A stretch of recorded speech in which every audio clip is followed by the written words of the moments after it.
जळगावमधील मुक्ताईनगरमध्ये केंद्रीय राज्यमंत्री रक्षा खडसे यांच्या पेट्रोल पंपावर सशस्त्र दरोडा, कर्मचाऱ्यांच्या कानाला बंदूक लावून पळवली लाखोंची रोकड।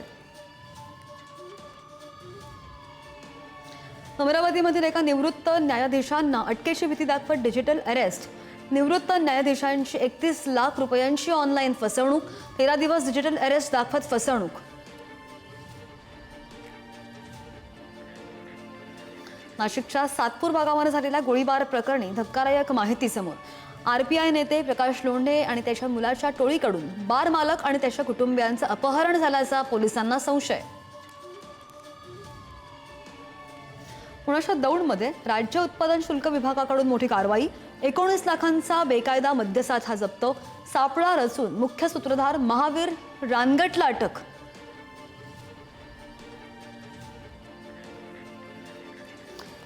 नंदुरबारमध्ये रेल्वे फाटकाजवळ शेतामधून चोरट्यांनी पळवली पाण्याची मोटर। शेत शिवारामधील चोरांच्या प्रमाणामध्ये वाढ। परतीच्या पावसामुळे संकटामध्ये असलेले शेतकरी चोरट्यांमुळे मस्त। अमरावतीमध्ये देह व्यापाऱ्याच्या 2 अड्ड्यांवर पोलिसांची धाड। 8 पीडितांसह 12 जणांना ताब्यात घेण्यात आल्याची माहिती। शहरामध्ये बेकायदा कुंटणखाना सुरू असल्याची मिळाली होती माहिती। जालन्यामधील तीर्थपुरीमध्ये 2024 मध्ये एका अल्पवयीन मुलीला फूस लावून पळवून नेणाऱ्या आरोपीला अटक। अँटी ह्युमन ट्रॅफिकिंग युनिटची कारवाई। जालन्यामध्ये विना नंबर प्लेट आणि फॅन्सी नंबर प्लेट असलेल्या दुचाकींवर अल्पवयीन वाहन चालकांवर कारवाई। या कारवाई दरम्यान वाहतूक शाखेच्या पथकानं 100 वाहनं ताब्यात घेतली आहेत।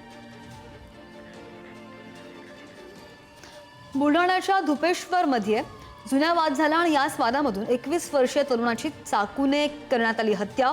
या हल्ल्यामध्ये 1 जण गंभीर जखमी। या प्रकरणामध्ये 4 आरोपींना अटक, 5 आरोपी पसार। गोंदियाच्या बोंडराणीमध्ये 20 वर्षीय तरुणाची गळा चिरून हत्या। दवनीवाडा पोलिसांकडून हत्येचा तपास सुरू। रायगडच्या महाडमध्ये एका पोलीस हवालदाराला लाच घेताना अटक। कारवाई न करण्यासाठी पोलीस हवालदाराने तक्रारदाराकडून मागितली होती 3 लाखांची लाच।